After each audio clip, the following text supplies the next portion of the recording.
Hi friends, ಎಲ್ರಿಗೂ ನಮಸ್ಕಾರ. Welcome back to my channel. ನಾನು ಇವತ್ತು ಸಹ ಒಂದು ರೆಸಿಪಿ ಜೊತೆ ನಿಮ್ಮ ಮುಂದೆ ಬರ್ತಾ ಇದ್ದೀನಿ. ಹಾಗೆ ಯಾರೆಲ್ಲ ನನ್ನ ಚಾನಲ್ನ ಸಬ್ಸ್ಕ್ರೈಬ್ ಮಾಡ್ದಲೇ ನೋಡ್ತಾ ಇದ್ದೀರಾ, ಪ್ಲೀಸ್ ಫ್ರೆಂಡ್ಸ್ ಸಬ್ಸ್ಕ್ರೈಬ್ ಮಾಡ್ಕೊಳ್ಳಿ. ಇಷ್ಟ ಆದರೆ ಒಂದು ಲೈಕ್ ಕೊಡಿ. ಹಾಗೆ ಫ್ರೆಂಡ್ಸ್ ಆ್ಯಂಡ್ ಫ್ಯಾಮಿಲಿಗೂ ಶೇರ್ ಮಾಡಿ. ನನ್ನ ವಿಡಿಯೋನ ಕೊನೆಯವರೆಗೂ ಸ್ಕಿಪ್ ಮಾಡದೆ ನೋಡಿ. ಎಲ್ಲರೂ ಮನೆಯಲ್ಲೂ ಯಾವುದೇ ಒಂದು ಅಡುಗೆ ಮಾಡಬೇಕಾದ್ರೂ ಅಡುಗೆ ಮಾಡುವಾಗ ಅದು ಹೆಚ್ಚಾಗ್ಬೋದು, ಇಲ್ಲ ಕಡಿಮೆ ಆಗ್ಬೋದು, ಅಥವಾ ನಾವು ಅಡುಗೆ ಮಾಡಿ ಆದಮೇಲೆ ಸ್ವಲ್ಪ ಅಡುಗೆಗೆ ಬಳಸಿದಂಥ ಹಿಟ್ಟಾಗಿರ್ಬೋದು, ಬೇರೆ ಏನೇ ಆಗಿರ್ಬೋದು ಮಿಕ್ಬೋದು. ಅಂಥ ಟೈಮಲ್ಲಿ ನಾವು ಅದನ್ನೇ ಬಳಸ್ಕೊಂಡು ವೇಸ್ಟ್ ಮಾಡೋದಕ್ಕಿಂತ ಯಾವ ರೀತಿ ಇನ್ನೊಂದು ರೆಸಿಪಿಯನ್ನು ಮಾಡ್ಬೋದು ಅನ್ನೋದನ್ನು ಇವತ್ತು ನಾನು ತೋರಿಸ್ತಾ ಇದ್ದೀನಿ. ನೋಡಿ, ನನಗೆ ಬೆಳಗ್ಗೆ ದೋಸೆ ಮಾಡಿ ಸ್ವಲ್ಪ ಹಿಟ್ಟು ಉಳಿದಿತ್ತು.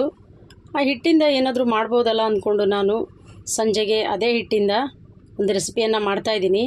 ನೋಡಿ, ಆ ಹಿಟ್ಟಿಗೆ ನಾನು ಒಂದು ಚಿಕ್ಕ ಬಟ್ಲಲ್ಲಿ 3/4 ಬಟ್ಲು ಆಗೋವಷ್ಟು ರವೆನ ಸೇರಿಸ್ಕೊಳ್ತಾ ಇದ್ದೀನಿ.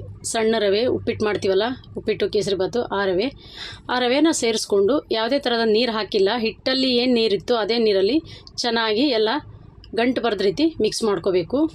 ಈಗ ಅದೇ ಹಿಟ್ಟಿಗೆ ಸ್ವಲ್ಪ ಕರಿಬೇವಿನ ಸೊಪ್ಪು, ಹಾಗೆ ಸ್ವಲ್ಪ ಸಬ್ಬಸಿಗೆ ಸೊಪ್ಪು ಇದ್ದರೆ ಹಾಕ್ಕೊಳ್ಳಿ, ಇಲ್ಲಾಂದರೆ ಸ್ಕಿಪ್ ಮಾಡ್ಬೋದು. ಹಾಗೆ ಸ್ವಲ್ಪ ಕೊತ್ತಂಬರಿ ಸೊಪ್ಪು,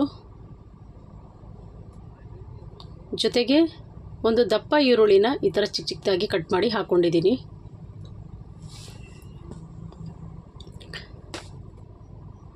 ಇದ್ರ ಜೊತೆಗೆ ಸ್ವಲ್ಪ ಶುಂಠಿನೂ ಸಹ ಹಾಕ್ಕೊಂಡಿದ್ದೀನಿ. ಬೇಡ ಅನ್ನೋರು ಸ್ಕಿಪ್ ಮಾಡ್ಬೋದು. ಇವಾಗ ಮಧ್ಯ ಸಿಗುತ್ತೆ, ಬೇಡ ಅನ್ನೋರು ಸ್ಕಿಪ್ ಮಾಡ್ಬೋದು. ಜೊತೆಗೆ 1 ಚಮಚ ಆಗುವಷ್ಟು ಅಜ್ವಾನನವರು ಹಾಕೋಬೋದು, ಅಜ್ವಾನ ಇಲ್ಲಾಂದರೆ ಜೀರಿಗೆನೂ ಸಹ ಹಾಕೋಬೋದು.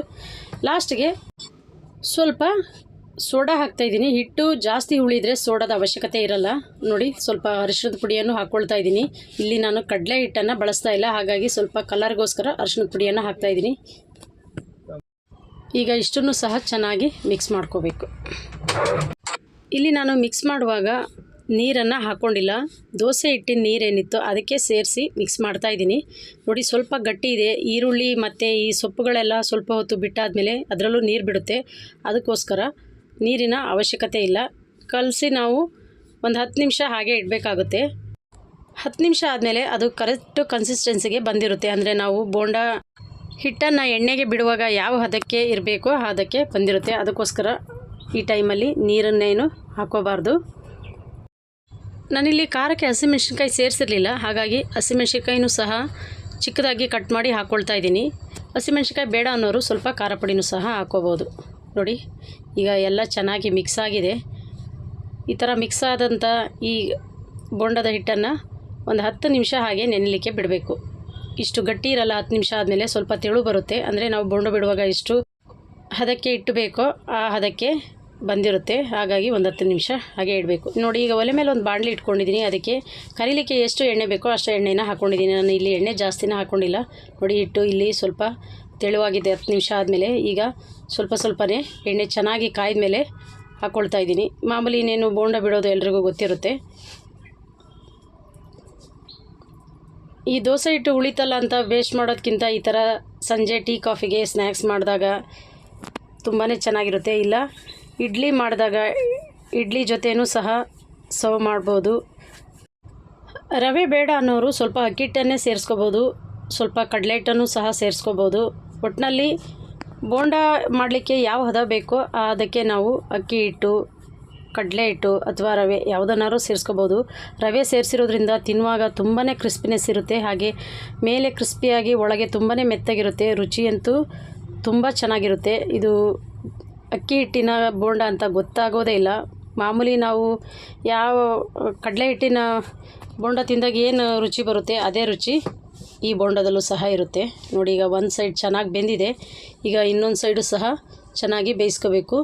ಉರಿನ ಯಾವುದೇ ಕಾರಣಕ್ಕೂ ಐ ಫ್ಲೇಮಲ್ಲಿ ಇಟ್ಕೋಬಾರ್ದು. ಉರಿನ ಐ ಫ್ಲೇಮಲ್ಲಿ ಇಟ್ಕೊಂಡ್ರೆ ಮೇಲೆ ಮಾತ್ರ ಕೆಂಪಗಾಗುತ್ತೆ, ಒಳಗೆ ಬೆಂದಿರಲ್ಲ. ಅದಕ್ಕೋಸ್ಕರ ಉರಿನ ಆದಷ್ಟು ಮೀಡಿಯಮ್ ಫ್ಲೇಮಲ್ಲಿ ಇಟ್ಕೊಂಡು ಬೇಯಿಸ್ಕೋಬೇಕು. ಇಲ್ಲಿ ಎಣ್ಣೆ ತುಂಬ ಕಾಯ್ದಿದ್ದರಿಂದ ನಾನು ಉರಿನ ಫುಲ್ಲು ಸಿಮ್ಮಲ್ಲಿ ಇಟ್ಕೊಬಿಟ್ಟಿದ್ದೀನಿ. ಎರಡೂ ಸೈಡ್ ಏನಿಲ್ಲ ಅಂದರೂ 5-5 ನಿಮಿಷ ಚೆನ್ನಾಗಿ ಬೇಯಿಸ್ಕೊಳ್ಬೇಕು. ಈ ದೋಸೆ ಹಿಟ್ಟಿಂದನೇ ಅಂತಲ್ಲ, ಇಡ್ಲಿಗೆ ಮಾಡಿದಾಗ ಇಡ್ಲಿ ಹಿಟ್ಟು ಉಳಿದಾಗಲೂ ಮಾಡ್ಕೋಬೋದು, ಅಥವಾ ಪಡ್ಡು ಮಾಡಿದಾಗ ಪಡ್ಡು ಹಿಟ್ಟು ಉಳಿದಾಗ್ಲೂ ಮಾಡ್ಕೋಬೋದು. ಪಡ್ಡು ಮಾಡುವಾಗಂತೂ ಎಲ್ಲ ಮಸಾಲೆಗಳನ್ನೂ ಸೇರಿಸಿರ್ತೀವಿ, ಅದು ಇನ್ನೂ ಒಂಥರ ಟೇಸ್ಟ್ ಬರುತ್ತೆ. ಯಾವುದೇ ಹಿಟ್ಟನ್ನು ವೇಸ್ಟ್ ಮಾಡೋದಕ್ಕಿಂತ ಈ ಥರ ಸಂಜೆ ಸ್ನ್ಯಾಕ್ಸಿಗೆ ಹೊರಗಡೆ ತಂದು ತಿನ್ನೋದಕ್ಕಿಂತ ಮನೆಯಲ್ಲೇ ಮಾಡ್ಕೊಂಡು ತಿನ್ನೋದ್ರಿಂದ ರುಚಿ ತುಂಬಾ ಚೆನ್ನಾಗಿರುತ್ತೆ. ನೋಡಿ, ಈಗ ಎರಡೂ ಕಡೆ ಚೆನ್ನಾಗಿ ಬೆಂದಿದೆ, ಎಷ್ಟು ಚೆನ್ನಾಗಿ ಕಾಣಿಸ್ತಾ ಇದೆ.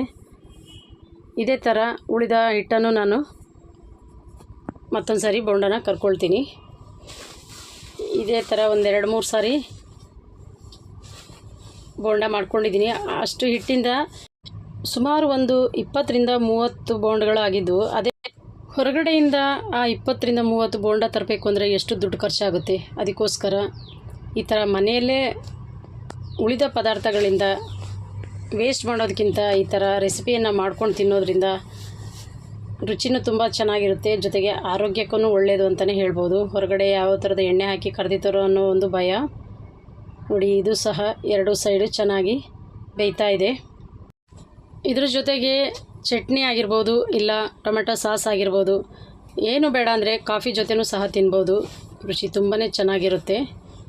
ನೋಡಿ, ಈಗ 2ನೇ ಸರಿನೂ ಸಹ ಫುಲ್ ಎಲ್ಲ ಬೋಂಡ ಎಲ್ಲ ಬೇಯಿಸಿ ಎತ್ತಿಟ್ಕೊಂಡಿದ್ದೀನಿ. ಈ ಥರದ ರೆಸಿಪಿಗಳು ನನ್ನ ಚಾನಲಲ್ಲಿ ಸುಮಾರಿದೆ. ಯಾರೆಲ್ಲ ನನ್ನ ಚಾನಲ್ ಸಬ್ಸ್ಕ್ರೈಬ್ ಮಾಡ್ದಲ್ಲೇ ನೋಡ್ತಾ ಇದ್ದೀರಾ, ಸಬ್ಸ್ಕ್ರೈಬ್ ಮಾಡ್ಕೊಳ್ಳಿ. ಆಗ ನಾನು ಹಾಕೋ ಪ್ರತಿಯೊಂದು ವಿಡಿಯೋಗಳ ನೋಟಿಫಿಕೇಷನ್ ಬರುತ್ತೆ.